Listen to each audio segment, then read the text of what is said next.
Hey, FreightWaves friends and neighbors. Thanks for joining us here on a chilly Tuesday as things get ramped up here. We are joined by not one, not two, but three market experts today, following up our, slower holiday MLK Jr. Monday. So thanks for joining us. First, we're going to look at the weather. Our meteorologist is no longer feeling under the weather, so we're very excited about that. And then we've got the Sultan of Sonar, no less, telling us a little bit about what's going on in the weather, especially as it relates, not the weather, but volumes and markets, what's going on. And finally, our sleep expert, Dean Croke can talk to you about sleep while in his sleep and without putting you to sleep. So stay tuned for his wonderful segment on that. So without further ado, Nick Austin, glad you are feeling better. Thanks, Chad. I am feeling better. Good to be back talking about the weather,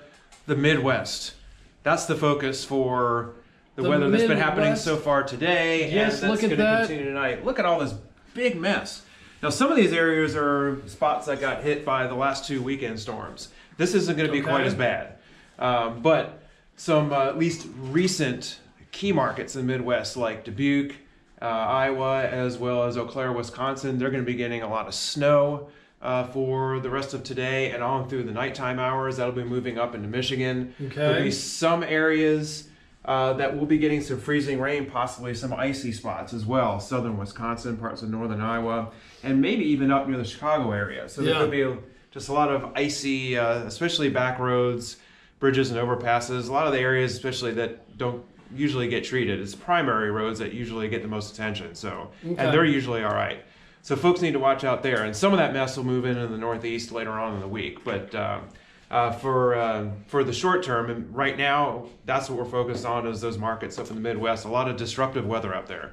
Okay, yes. So, wow, thank you, Nick Austin. What did we do without you on Monday? For me, the weather just boils down to, is it frightful or delightful in the winter? And in the Midwest, apparently, it's frightful, so be careful out there. Speaking of the Midwest, I think that's where some of our action, or is it inaction, that's happening. Tell us, Sultan of Sonar, Zach Strickland. Thank you, Chad. So we've got, as Nick just talked about, the tender rejection for Minneapolis and Eau Claire, Wisconsin.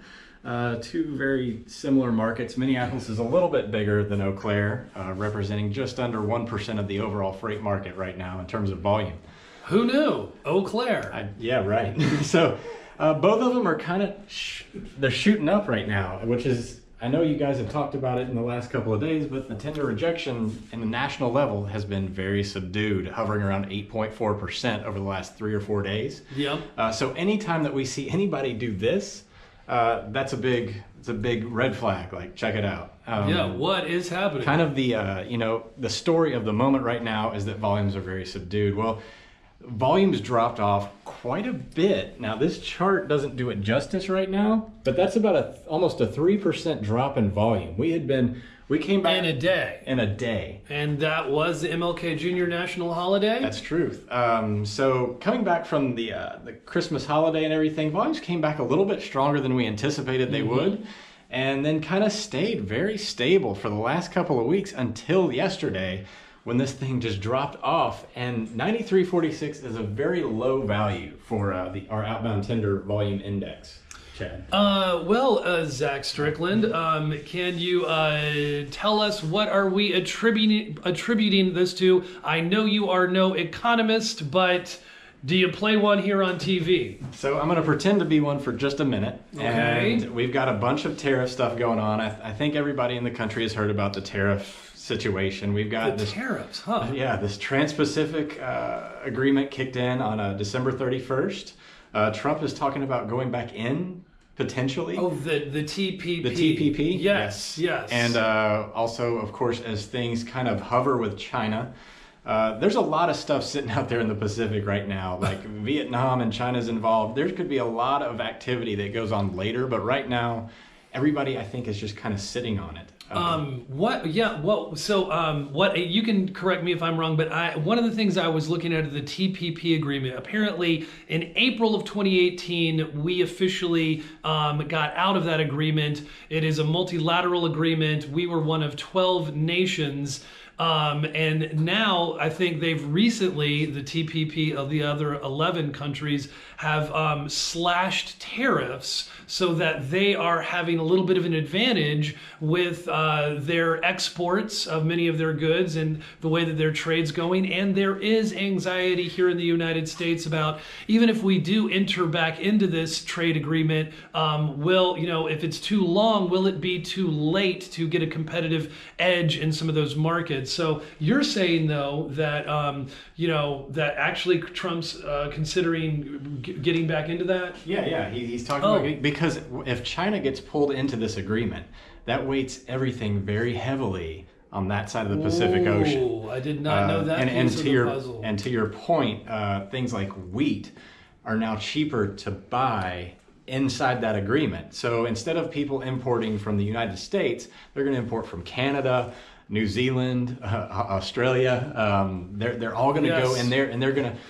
The American product is going to be at a disadvantage on the retail end. Okay, wow. Yeah. Well, thanks for bringing us some of what's going on. There's a slight dip up and a slight dip down in volumes and tender rejections. We are keeping an eye on things and what is happening right now for you each and every day on that. Now we are visited by, last but certainly not least, he can talk to you about sleep in his sleep.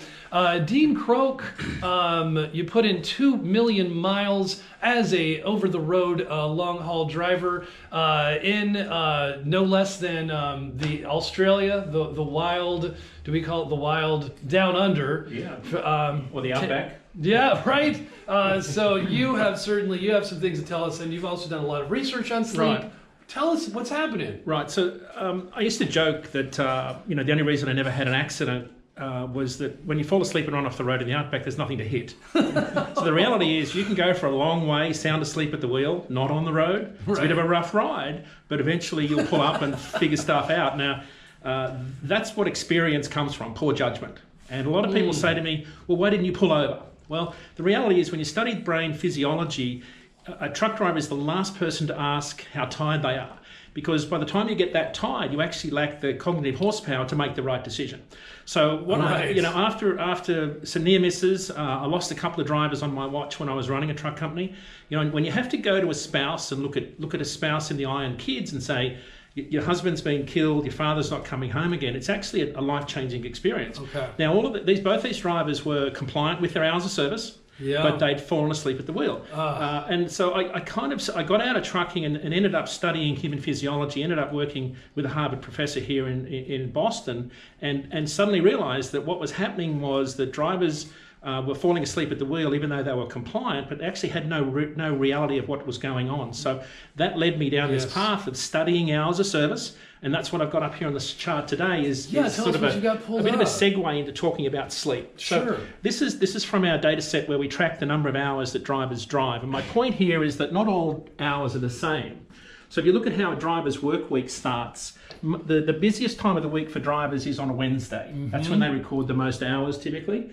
But their least number of hours is on a Monday. So not all days are the same because of the flow of freight. This is our weekly cycle that we're seeing. We're certainly ticking up as today. A lot of freight sort of comes in for Monday delivery from a Friday pickup, and then drivers sit around. They sit overnight typically, and then by the time the manufacturing system kind of kicks in, drivers are back on the road again Tuesday morning, sometimes Monday evening, and then it kind of peaks on Wednesday and then drops off again. So there's this cyclical behaviour to hours of service. What the flip side I wanted to talk about today is the opposite of this, which is if that's happening to drivers and the hours are expanding and contracting, what does that do to their sleep? Because the flip side of working is the opportunity to sleep. And that's the critical part of the hours of service regulation, because if your sleep isn't at the same time every day, you are going to have a higher probability of having accidents. So what we wanted to do today was talk a little bit about how to get better quality sleep from less hours in bed, regardless of hours of service, because safety doesn't equal compliant. You can be 100% compliant to hours of service regulations and be sound asleep at the wheel at the same time. So there's no connection between the two necessarily when it comes to managing risk. Now you say that drivers sleep better in the winter, Dean. Are we seeing that? Are we seeing that drivers are sleeping better in the winter and therefore getting better utilization of their hours of service? There's a couple of things that's going on. When you get less sunlight, it triggers the brain to create a more stable sleep pattern. So what it means is you're going to sleep more normally and get better quality sleep and better quantity sleep. The flip side of summer is if you've got more sunlight, you're likely to do more things that aren't sleeping, so you actually truncate the sleep opportunity more. Right? So there's more accidents in summer because people are doing more and sleeping less. The flip side, though, is less sunlight in winter can also mean that drivers and everybody in general can suffer from seasonal affective disorder. It's called SAD, which is a form of depression. So the less sunlight you get, the more depressed people become. And in particular, when you move to the northern latitudes, like up in Canada, this is a really big issue. And what they do is they start to introduce things like blue light therapy to simulate sunlight, which is predominantly blue light that triggers the body clock. Okay. And that starts to trick the brain into thinking there's more sunlight than there really is.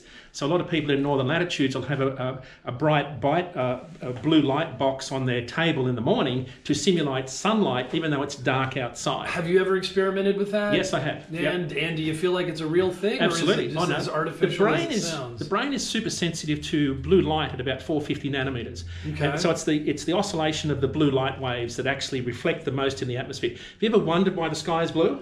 I have. And I've asked that question many times. So this gets to why truck drivers struggle so much with sleep and hours of service. And it's got to do with light.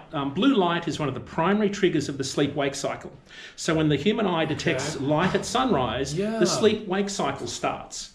Now, you might be in the middle of a driving shift, and what's happening is the brain is being told to wake up, and you're really tired, and then you're going to pull over for a 10-hour break at 9 a.m. and try to sleep, but the body's already been told that to wake up, because humans have been designed to sleep when it's dark and wake up when it's light. So getting back to why the sky is blue, blue light is because of the frequency of blue light, it's the light that when it hits the particles in the atmosphere, it reflects the most. Whereas the looping blue, reds and indigo colours pass straight through the particles. So the higher oscillation blue waves get reflected the most. So the sky appears blue to us. So that's why blue light is the most sensitive, and that's why there's an epidemic with teenagers who are on their iPhones at night and they're getting this disproportionate amount of blue light to their optic nerve, and it's telling our teenagers and adults who are on their phone emailing at night, it's telling the brain that blue light's here, wake up. What that does is it shuts down the melatonin production because the brain is being told there's blue light there. And it also shuts off a number of other systems, but it increases alertness. So what it means for kids in particular is it delays the sleep gate opening. So it's a really big issue. It's a big epidemic. So, so talking about how that limbic system gets popped open and it's hard to put back in the box. I always thought why the sky is blue is a philosophical question, but apparently it can be explained by science. So right here, what you have here is the 1.5 hour cycles throughout the night. It obviously takes longer if you've alerted that limbic system. Dean, what are drivers? I know you said last week you said drivers go to sleep before you're tired, but it does sound possible to do. How are they doing it? So the key to being safe on the road, irrespective of hours of service, is learning how to get better quality sleep from less hours in bed. And the key is measuring sleep in cycles, not hours.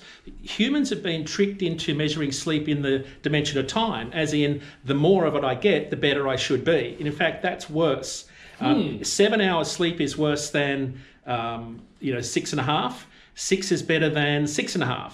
So there's a sequence to sleep that I want to show you here on the screen, and it's got to do with this, what we call an ultradian rhythm, which is a 90-minute cycle that the body goes through.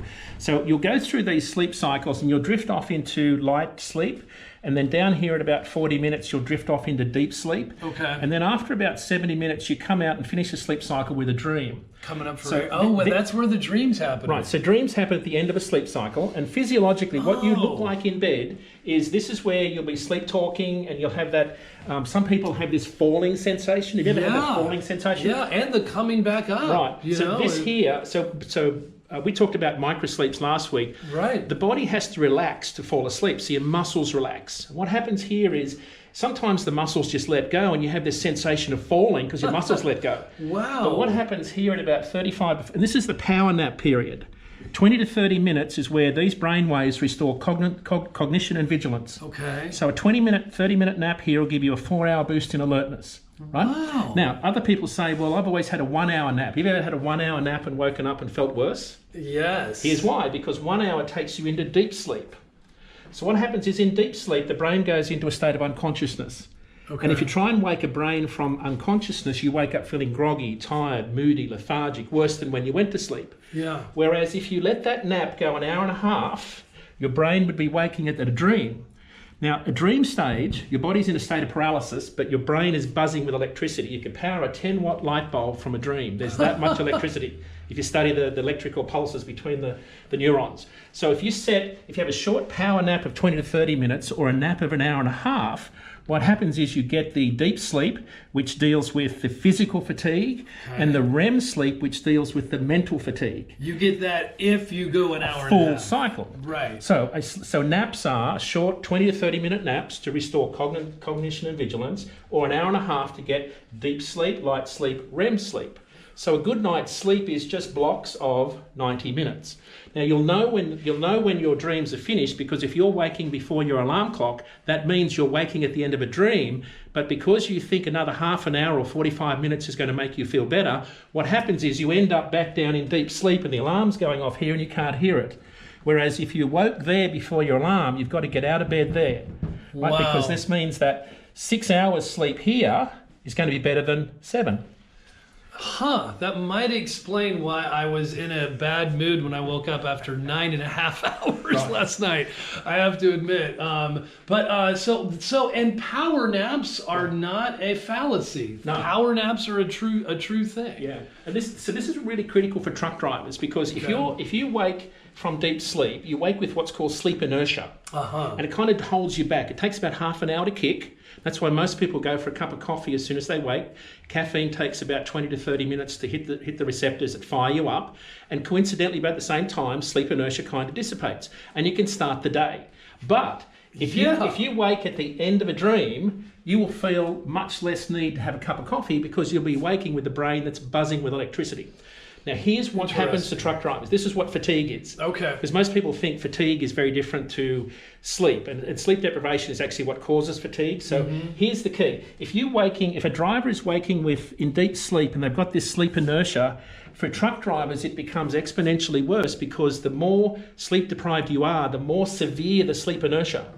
If I woke from an hour nap and had sleep inertia, I could shake it in about 30 minutes. But if you are already sleep deprived from hours of service regulations and driving at night and all those sorts of things you have to do, when you have sleep inertia, it's far more severe and it stays with you all day like a fog. Yeah. And that's what fatigue is. So if you talk to truck drivers, they'll say they feel fatigue, and you'll describe it as they've got a dull ache behind their eyes. Their eyes are bloodshot, they have this sort of headache thing going on, and they struggle to connect words and thoughts. And that is a symptom of the sleep inertia, because they're not getting full sleep cycles. The one thing drivers have said to me, and it's the worst thing they could ever say, is, I'm going to pull over for an hour. It's the worst possible number they could pick. And that's why I teach truck drivers to sleep in cycles of an hour and a half. Okay. And get the quality. If I may, so I noticed that the dreams are getting slightly longer. However, I also noticed that in this case, the going down deep into the inertia didn't take as long, and in fact, this case didn't go down at all. But so what's going on here? This is what you call a polysomnograph. If I could wire your brain up with scalp electrodes, I'd measure this electrical pulse activity. And each stage of sleep has a unique brainwave pattern. Yes. The first part of the night is mostly deep sleep. When you hit the pillow, you're dead to the world. Yeah. The back end of the night is mostly lighter sleep and REM sleep. In fact, the last hour and a half is nearly all dreams. So your dreams are the most vivid just before you wake. Because almost an hour of the last sleep cycle is all REM. So that's where the quality comes from. It comes from all of the stages of sleep, but you can't cut this off. You've actually got to time your alarm clock for multiples of 90 minutes so that you get the quality. The quality comes from the complete sleep architecture process. Wow. So that's the most critical part of it, is learning how to set your alarm clock for multiples of 90 minutes. Okay. Wow. Fantastic stuff. He really just riffed on sleep for a while there, and I feel literally more awake and vibrant. I hope you do too.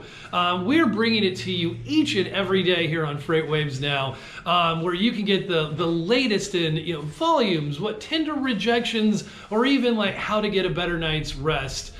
Which can apply to absolutely everybody in this case, and not just drivers. So thanks for tuning in. We're coming to you every business day at 4 p.m., my favorite time of the day. Check us out on Twitter and FreightWaves.com, where you can find us on the FreightWaves Now tab. Thanks for tuning in. We'll see you tomorrow. Thanks, be safe, and don't worry, be happy.